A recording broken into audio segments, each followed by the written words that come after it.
So guys, I'm back at my cousin's house and I'm gonna check on this unit. It's a NuTone. I took this unit last time.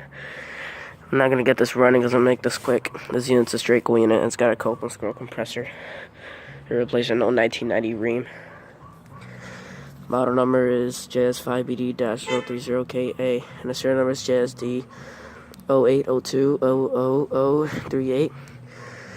Manufactured in the 38th week of 2008. It's guard 22. Looks like it has been running over a while, but it's got a D disconnect. Don't know if it only says D on it, but it's a pretty nice old NuTone unit. There's that other one way over there. I'm gonna show you quickly. NuTone. And then that house right there, I'm gonna show you quickly. Has a Rheem 10 seer air conditioner. 1997, 1.5 ton. 422.